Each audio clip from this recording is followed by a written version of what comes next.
Hello, I'm Comfort. I'm Modu. Welcome to the news at 7 on NTA International. Let's get started with the headlines. An appraisal of giant strides of 5 years administration of President Buhari in various sectors.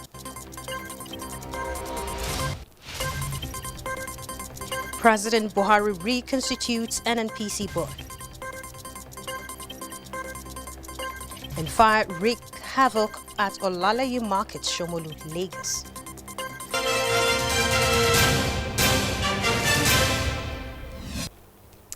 The 5-year administration of President Muhammadu Buhari has re-established Nigeria's position and influence in the ECOWAS and global arena, with successes recorded in insecurity, economy and world politics, as well as stirring affairs of many international organizations by Nigerians.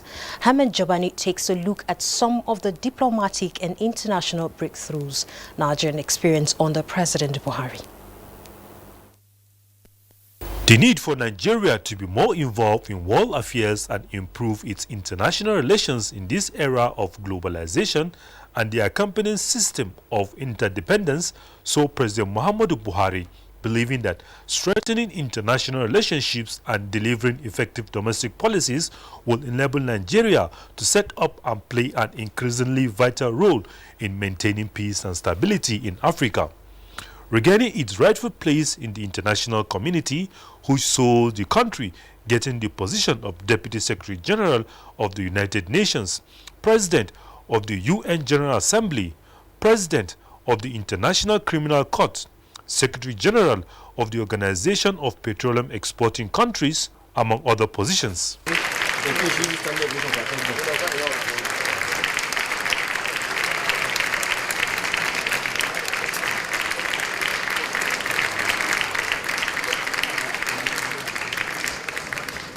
Nigeria, under President Muhammadu Buhari in 2016, signed agreement on the identification and repatriation of illicit funds with the United Arab Emirates, engage other countries to ensure the repatriation of Nigeria's stolen assets. For cooperation we have received in our effort to recover stolen funds.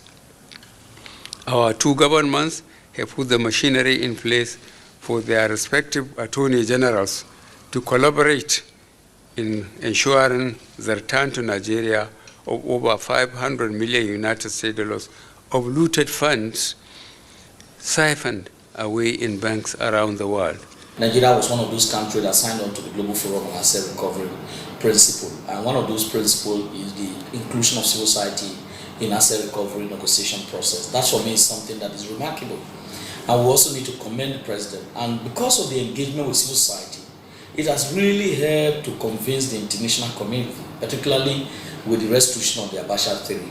The Buhari administration has mobilized international support for war against Boko Haram, forging strong partnership with the United States, the United Kingdom, France and Germany, ECOWAS, the AU, the UN, which made the country to finally agree to sell weapons to Nigeria, seeing the number of terrorist-related deaths in the country dropping by more than 80% since 2016 by Global Terrorist Index report of 2019, and freeing more than 16,000 hostages from captivity. Nigeria is a valued partner and a good friend. I look forward to working closely with you to deepen our cooperation and forge an even closer partnership.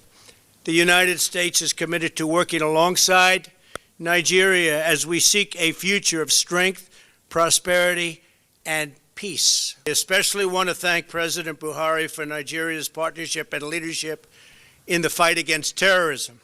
He's been a real leader. They're so willing to really engage with us. And he kept on making the point that they're not looking for political gain. They're not looking to dominate any country economically, but it is just that's a sense of solidarity. Nigeria joined the Open Government Partnership, participated in the London Anti-Corruption Summit and Commonwealth Conference on Tackling Corruption, but in 2016. The designation of President Muhammadu Buhari as the African Union Anti-Corruption Champion and West Africa's COVID-19 Champion shows great respect Nigeria is getting from the countries around the world.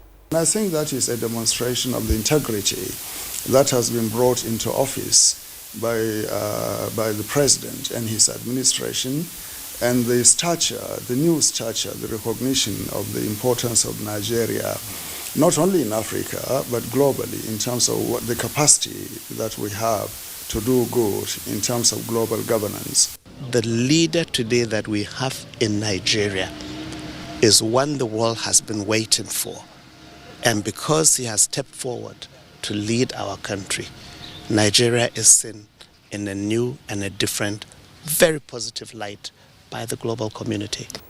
Experts say Nigeria's diplomatic and international relations has improved greatly in the last 5 years of Buhari's administration, and the last 3 years will cement that for the future.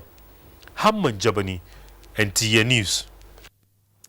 And the federal government's effort to diversify the economy through human capital development and growing micro, small and medium enterprises gave rise to the inauguration of the Presidential Committee on Micro, Small and Medium Enterprises. Chimobi Walter Naji sought the impacts of the committee in repositioning the sector for the real growth. Micro, small and medium enterprises in Nigeria constitute of 90% of Nigeria's internally generated revenue, with about 65% operating as micro businesses. Shuaibu Umeza is a printer and a media consultant who has been in the business for over a decade. He tells me that his major challenge is access to financial incentives to fund the business. The idea is good. Is a good setup, but I've not actually, because I've tried to assess, but I've not actually been able to assess them. He is just one out of many other young entrepreneurs struggling with such challenges.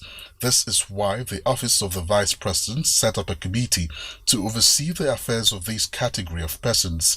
This press briefing by the committee, therefore, is to highlight modalities for this year's MSME Awards, as well as the impact of the program and how it tends to address these challenges. One of such efforts includes the establishment of MSME clinics and share centers in selected cities in the country to assist small businesses access equipment necessary for their production.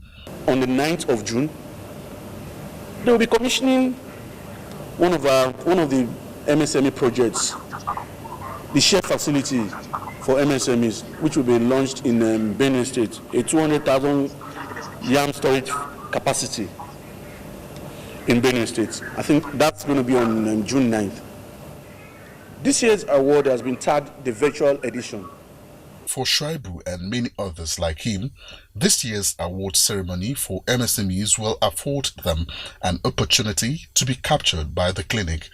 In Abuja, I'm Chimobi Walter Naji, NTA News. Meanwhile, the federal government has successfully moved Nigeria from a food importing nation to a country that is not only food secured but also a par with world's largest producers of agricultural produce. In this report, agricultural correspondent Musa Babaliu takes a look at what led to this development. Trucks of fertilizer diverted or stolen, termites eating up tractors, wind sweeping away heavy-duty farming equipment. These were some of the tales that greeted the ears of farmers and people whenever government officials want to cover up their shoddy deals. The gullible people had no option. They resigned to faith. These agriculturalists say contributed largely to the decline in yield output of farmers. Missing gap in production, missing gap in agricultural activities that affect the life of this country, that affect food security. This has become tale of the past, following steps put in place by the Buhari administration that put an end to corruption in input value chain. The agreement signed between Nigeria and Morocco on the supply of phosphate, a major ingredient in making fertilizer, was the first step taken to eradicate corruption in the sector. 22 blending plants with combined installation capacity of more than 2.5 million metric tons were resuscitated. Because of the Presidential Fertilizer Initiative, has helped to stimulate investment in blending plants, blending factories. So we have more blending plants today. And these blending plants today together have a combined capacity of about 4 million tons. To further make it easy for farmers, the price of 50 kilograms of fertilizer was brought down to 5,500 naira. Our farmers have made great strides in local production of rice, maize, cassava, poultry, fertilizer, fisheries, and system. Rice production shot up from 3.7 million metric tons to more than 18 million metric tons. Nigeria is also leading other African countries in maize, sorghum, groundnut, millet, yam, cassava, among other produce. The government has also pushed for the revival of the moribund textile industries with the injection of 100 billion naira. The sector has the capacity to transform Nigeria's rural economy and revive the textile and garment industries by creating over 2 million jobs, improve internal revenue across 3 tiers of government, reduce over $4 billion import bill incurred annually on textiles and apparel, safeguard and earn foreign exchange, and ultimately accelerate industrial development. In order to consolidate the success achieved in agriculture, the government is recruiting more extension workers, while strategy to establish agro-processing zones is underway. We are going to organize all our research institutions to make meaningful research, to develop products and allow them to sell, to patent their production. The government is also rolling out a program that will boost the country's dairy and milk production and cut down importation. In Abuja, Musa Baba Aliyu, NTA News. Now, lack of disruptive quake at the federal level, particularly after 2019 election, is one notable feature that enhanced the education sector performance in the last 5 years. The performance of this should not be lost on us, as a change in leadership would have led to a halt in the trajectory of Adamu. Education correspondent Rashidat Mustafa Olagunjo brings us up to speed with happenings in the sector. As a result of this continuity, the Ministerial Strategic Plan 2016 to 2019 gave way to the education sector's short and medium-term blueprint work plan.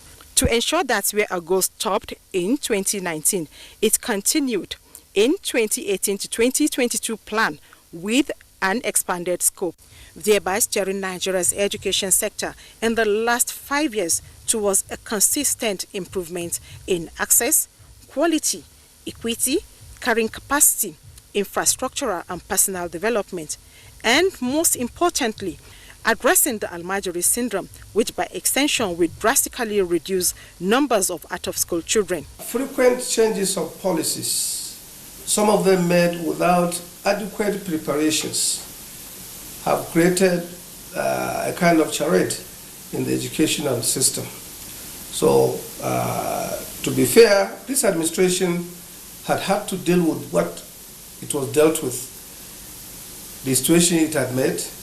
Other strides in the sector include approval of specialized universities, including the Federal Maritime University in Delta State and the Nigerian Army University in Borno State. 6 new colleges of education, 1 in each geopolitical zone. Transfer of Almajiri schools to state government and credible scholars of Islamic education for effective administration. Several initiatives have been introduced. One of the most important, you will agree, is the return of history in our curriculum. This is perhaps one of the greatest disservice to our educational system. From 2015 to date, federal government has disbursed over 170 billion naira as matching grants to universal basic education as grants to state and the FCT. Government also mandated that Paris Club share of states that refuse to make available their counterpart fund should be channeled for that use. State and private providers also received 8 billion naira as special education grants. Another 34 billion naira was made available for Teachers Development Fund to states and the FCT. The student-teacher relationship has also improved over the years, especially with the basic education segment of the education sector. Various agencies in the sector also come up with various innovations to enhance the sector, particularly the examination bodies that have a lot of measures in place to curb malpractice and fraud. Not forgetting the reduction of registration for unified tertiary matriculation examination fee from 5,000 naira to 3,500 naira. Noting all this, observers are of the view that a lot of mileage will be covered to push the sector a notch or two higher before the expiration of the present administration. Rashidat Mustafa Olagunju, NTA News. This is the news on NTA International. We're reaching you live from Abuja. More reports in a moment. Don't go away. Action. Make your home the place to be with GoTV's super cool kids channels. That sounds fun. From funky friends that'll keep even the little ones busy. All right, everybody, let's do this! To learn as you watch educational shows for curious young minds. You can do some amazing things. There's plenty for everyone. Tune in to our kids shows and get everything you need to keep the kids entertained and learning the fun way. GoTV, live it, love it.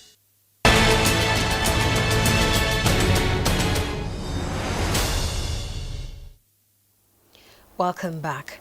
Our President Muhammadu Buhari has approved the reconstitution of the board of the Nigerian National Petroleum Corporation, NNPC, after the expiration of the term of the board members appointed in 2016. A release by Special Advisor to the President's Media and Publicity saying members of the new board are Mohammed Lawal Northwest, Tajuddin Umar Northeast, Adamu Mahmood Atta North Central, Senator Magnus Abe South-South, Dr. Stephen Dike Southeast, and Chief Pius Akinler Southwest. The new board will be in place for 3 years. Meanwhile, the Nigerian National Petroleum Corporation has announced the demise of its immediate past group managing director, Dr. Mekenti Kachala Barrow, over to Lydia Sampson for the life and times of the late group managing director of the NNPC. Dr. Mekenti Barrow was the 18th Group Managing Director of the NNPC, a consummate mechanical engineer who steered the affairs of the corporation from July 4, 2016 to July 7, 2019. A statement by the NNPC Group General Manager, Group Public Affairs, Dr. Kenny Obatero, announced the passing on of Dr. Mekenti Barrow after a brief illness in a hospital in Abuja. The release says NNPC Group Managing Director Mele Kyari expressed shock over the sudden death of Dr. Mekenti Barrow, describing him as a man of exemplary character and disposition. Dr. Barrow was 60 years old. In Abuja, Lydia Sampson, NTA News. President Muhammadu Buhari condoles with family, friends and professional colleagues of former Group Managing Director, Nigerian National Petroleum Corporation, NNPC, Dr. Mekenti Kachala Barrow. In a statement by Femi, Additional Special Advisor to the President, Media and Publicity, the President also acknowledges Dr. Barrow's contribution to ensuring stability in the oil sector in Nigeria with a more guaranteed supply and predictable price regime that weakened unscrupulous oil marketers, especially during festive seasons. The President prays that the Almighty God will receive the soul of the departed, grant eternal rest and comfort all who mourn him. President Muhammadu Buhari rejoices with family, friends and colleagues of renowned writer, journalist, columnist, actor, dancer and dramatist Akogun Tola Adeniyi as he turns 76. In a release by Femi, Additional Special Advisor to the President, Media and Publicity, the President congratulates the entire Pen fraternity on the landmark birthday of the man who made writing look so fluid and easy through his column, Abba Said, which was a compelling read as he plied his trade for decades in sketch newspapers, Nigerian Tribune, Daily Times of Nigeria and many others, where he held top editorial positions as Editor-in-Chief and CEO. President Buhari equally salutes the business survey of Adeniyi, which led him to found the Canada Africa Chamber of Commerce in 1966, and wishes him good health, longer life, and greater contributions to Nigeria. And now, India records a daily jump of 7,964 new COVID-19 infections as the United Kingdom death toll from people who have tested positive for COVID-19 rose by 38,376. Let's join Uche Ugochukwu for global updates on COVID-19.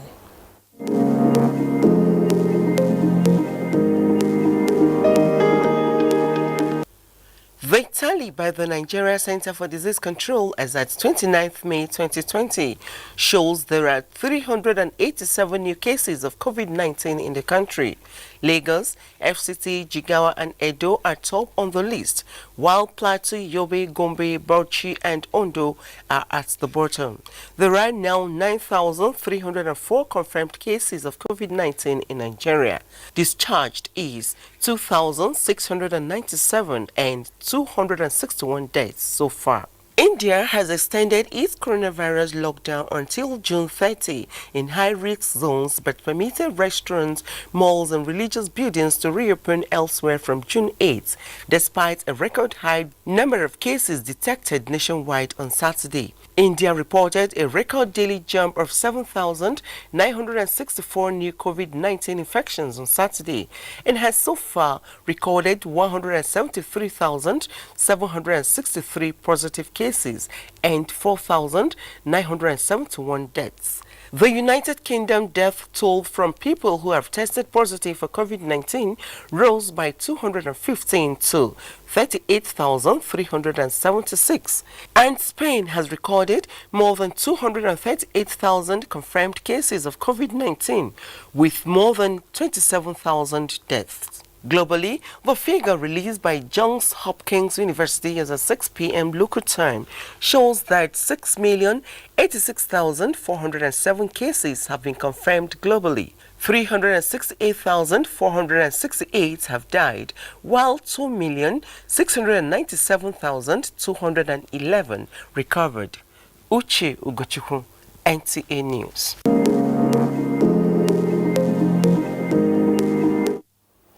Nigerian and other 15 past African leaders have continued to identify with the president of the African Development Bank, AFDB, Akinwumi Adesina.